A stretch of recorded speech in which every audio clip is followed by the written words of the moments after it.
My husband demanded I sell my pre-marriage condo to pay his brother's $3 million casino debt. His mom added, "Sweetheart, you don't really have a choice." My husband demanded I sell my downtown Chicago condo to cover his brother's $3 million casino disaster. His mother backed him up and even threatened me with consequences if I didn't comply. But where would my 5-year-old daughter Lily and I go? So I did what any mother would do when cornered. Let me tell you if I was wrong. I was 33, working as a freelance graphic designer, when I first met Dominic at Millennium Park during the Summer Jazz Festival. He was this charming investment banker who bought me overpriced festival nachos and actually listened when I talked about my dream of opening my own design studio. We clicked instantly. "You're different, Serafina," he told me on our 4th date, as we walked along the lakefront. "Most women don't understand how important family loyalty is to me." I thought it was admirable.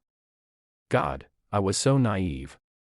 We dated for 18 months before he proposed at Navy Pier, right in front of the fireworks. His whole family was there, his parents, Theodore and Vivian, his younger brother Marcus, even his grandmother. Everyone cheered. Vivian actually teared up and pulled me into this warm hug. "Welcome to the family, sweetheart," she whispered in my ear. I felt like I was joining something solid and loving. Something I'd never really had growing up in foster care. But marriage changed everything overnight. Suddenly, every decision in our Lincoln Park apartment needed Vivian's stamp of approval. What artwork I hung on the walls, what I cooked for Sunday dinners, even how I organized Dominic's home office, everything had to pass through her mental inspection committee. She'd show up unannounced with her designer handbag and that practice smile, scanning our place like she was conducting a white glove test. "You really chose the shade of blue for the living room," she once said, running her manicured fingers along the navy accent wall like it personally offended her. "I suppose it's contemporary." Then she'd drift to the kitchen. "You're feeding him quinoa bowls again. Honey, successful men need substantial meals. Red meat. Not this health food nonsense." I'd bite my tongue and nod because Dominic never intervened. Not once. He'd just kiss her cheek and say, "Mom means well, babe." "Honey," my mother called became Dominic's daily greeting when he walked through our door. Not "How was your day?" or "I missed you." Always something Vivian needed, wanted, or disapproved of. When I got pregnant with Lily, I thought surely things would shift. We'd become our own little family unit, right? Wrong. "You're eating too much sugar," Vivian announced during one of her surprise visits, eyeing my bowl of Ben and Jerry's like it was poison. "My grandchild doesn't need all those artificial ingredients." "The doctor says everything's fine," I replied gently. "Doctors don't know everything, dear," she said, patting my belly like I was livestock. "Trust me, I raised 2 strong boys." Dominic just sat on the couch, scrolling through his phone. When Lily was born, tiny and perfect with Dominic's dark eyes and my stubborn chin, I thought surely now he'd prioritize us. Instead, he started disappearing more often. "Mom needs help with Dad's blood pressure medication," or Marcus called, "He's in another jam." Marcus was forever in some kind of mess. Lost jobs, evicted from apartments, borrowed money that never found its way back to the lenders. He was 28 and still lived like a college freshman with a gambling problem. "He's family," Dominic would say whenever I questioned it. "You don't abandon family, what about your actual family?" I gestured toward Lily, playing with her blocks on our living room floor. "What about us?" But Dominic was already putting on his coat, heading to whatever crisis Marcus had created this time. 5 years into our marriage, I felt like I was drowning. Freelance deadlines, preschool pickup, bedtime stories, all while Dominic played the devoted son and brother everywhere except home. "Daddy's at Grandma's again," Lily said one evening, coloring at our kitchen island. "Yeah, baby. He'll be back soon." But I was lying. Some nights, he didn't come home at all. The real bomb dropped on a Tuesday in March. Dominic walked in with Vivian trailing behind him like an expensive storm cloud. No hello to Lily, who ran to hug his legs. No kiss for me. There was something cold and determined in his expression, like he'd already made peace with a decision I hadn't even heard yet. "Serafina, we need to talk." "Okay. What's going on?" "Marcus is in serious trouble." The worst kind. Vivian stepped forward, her smile sharp as broken crystal. He made some very poor choices in Las Vegas. Poor choices. Dominic laughed bitterly.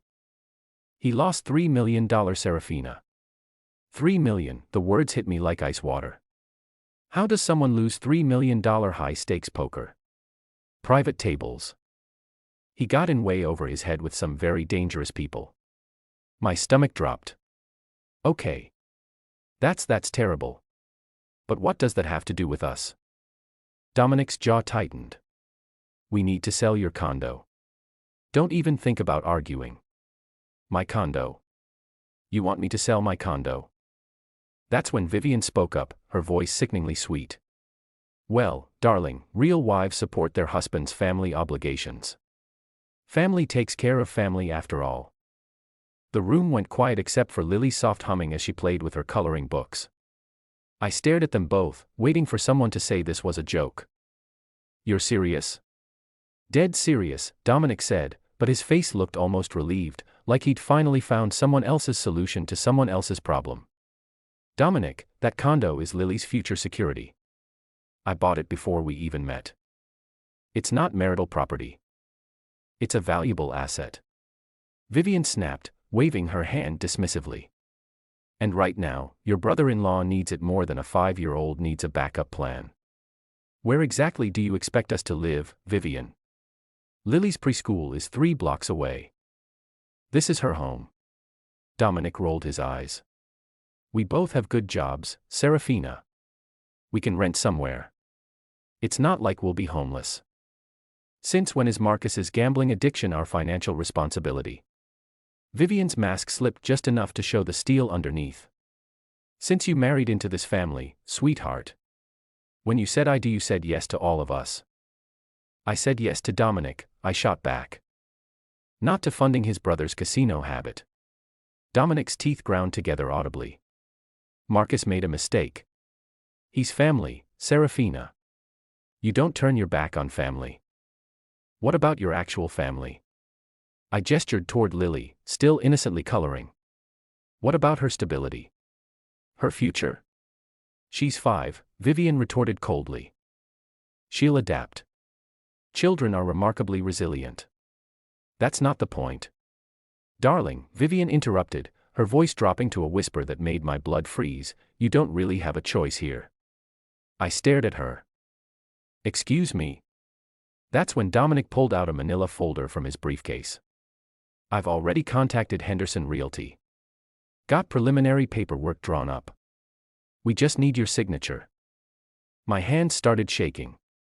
You what? And if you decide to be difficult about this, Vivian continued, stepping closer like a predator, well, let's just say we know some very good family law attorneys. Custody battles can be so messy and so expensive, especially for single mothers with unstable living situations. The threat hung in the air like smoke from a house fire. They were talking about taking Lily. My Lily. But here's what they didn't know, I'd been preparing for this moment without even realizing it. 3 months earlier, when Dominic started prioritizing his family's drama over ours, something in my gut had started screaming warnings. It's the same instinct that kept me alive in foster care, that hypervigilance that kicks in when people you trust start acting like strangers. So I'd done something I never thought I'd have to do. I started protecting myself. I opened a separate bank account at Chase and redirected all my freelance payments there. I even consulted with a family law attorney about setting up a trust for Lily's future and putting the condo into it. Looking back now, after the bomb they just dropped, I knew it was the smartest decision I'd ever made. I see, I said finally. You've really thought this through. Dominic's shoulders relaxed slightly. I knew you'd understand once you heard the whole situation. You're a good wife, Serafina. A good sister-in-law. I looked down at Lily, still building her tower of crayons, completely unaware that the adults around her were trying to steal her future. You're absolutely right, I said calmly. I need to think about this properly. The next morning, while Dominic was at his downtown office and Vivian was probably planning how to spend my money, I made a phone call that would change everything. Martinez and Associates, this is Carmen. Hi. It's Serafina Chun. I need to speak with Miss Martinez immediately. It's urgent. Within 2 hours, I was sitting across from Isabella Martinez, the sharp-eyed family law attorney who'd helped me set up Lily's trust fund months earlier. They threatened to take your daughter if you don't sell property that's legally protected in a trust. She asked, scribbling notes furiously. That's exactly what happened. She looked up, her dark eyes bright with something that looked like anticipation. Serafina, do you realize what you've just handed me? A case. A slam dunk. By that afternoon, the papers were filed: legal separation, emergency custody petition, and a restraining order preventing anyone from harassing me about the sale of trust property. Dominic was served at his LaSalle Street office the next day. The phone started ringing at 6 p.m. I let it go to voicemail. Serafina, what the hell is this? Dominic's voice cracked with panic. Divorce papers? You can't be serious. This is insane. Call me back right now. The second voicemail was from Vivian. You ungrateful little witch. After everything this family has done for you. How dare you betray us like this? I played that one twice. Then I saved it as evidence. The pounding on my door started around 8. Through the peephole, I could see Vivian's face, red and twisted with rage. Open this door, Serafina. We need to discuss this. Mommy, why is Grandma shouting? Lily asked from behind me. Because some people think the louder they yell, the more right they are, sweetheart. I opened the door just wide enough to hand Vivian an envelope. What's this? She snarled. A copy of the trust documents. Turns out Lily's condo isn't mine to sell. Hasn't been for months. It belongs to her now. I'm just the trustee managing it for her future. Her face went white as expensive paper. You planned this. I protected my daughter. There's a difference. I closed the door and turned the deadbolt. Vivian pounded for another 15 minutes before giving up. 6 months later, Lily and I are still in our Lincoln Park condo. Well, legally, it's hers now. I painted her room lavender and bought her a canopy bed that makes her squeal with joy every morning. The divorce was swift and brutal. Dominic tried to claim I'd hidden marital assets, but the trust had been established before any of this drama started. His lawyer couldn't touch it. Last I heard, Dominic moved in with Marcus in some studio apartment in Wicker Park, 2 grown men sharing a Murphy bed, trying to chip away at casino debt by selling off furniture and electronics. Apparently, dangerous people don't accept payment plans. Vivian stopped calling after her attorney explained that trust funds are legally bulletproof and that her recorded threats about custody could land her in serious legal trouble. Turns out threatening to take someone's child is frowned upon by family court judges. Who knew? Theodore, Dominic's father, actually reached out to apologize. He said he'd had no idea what Vivian and Dominic were planning and that he was ashamed of their behavior. He still sends Lily birthday cards. Marcus. Well, let's just say his gambling problem solved itself when he had to leave Chicago in a hurry. Something about loan sharks and kneecaps. Dominic won't talk about it, but I heard through mutual friends that Marcus is working construction in Phoenix now, sending every spare dollar back to his creditors. I got a text from Dominic last week. I miss you both. Can we talk? I made a mistake. I didn't respond. Some mistakes don't get do-overs. My graphic design business is thriving now that I can focus on my clients instead of managing family drama. Lily's in 1st grade at the local elementary school, making friends and learning to read. She asks about Daddy sometimes, but she's adjusted better than I expected. Some people think family means saying yes to everything, avoiding boundaries, and accepting damage just because you share DNA or marriage certificates. They're wrong. Real family means protecting each other's dreams, not sacrificing them. It means building each other up, not tearing each other down for spare parts when someone else makes bad choices. Vivian was right about one thing. I didn't have a choice. But not the way she meant it. I chose my daughter. I chose our future. I chose us. And I'd make that choice again every single day. The funny thing about protecting yourself is that it looks like betrayal to the people who were planning to use you. Dominic and his family saw my preparation as deception, but I saw it as survival. When someone shows you they're willing to sacrifice your child's security for their convenience, believe them. These days, Lily and I have movie nights every Friday. We make popcorn and watch Disney films, and she falls asleep curled up next to me on the couch. Sunday mornings, we make pancakes shaped like animals and eat them while watching cartoons. It's quiet. It's peaceful. It's ours. Last month, Lily asked me why Daddy doesn't live with us anymore. Sometimes grown-ups make choices that hurt the people they love, I told her.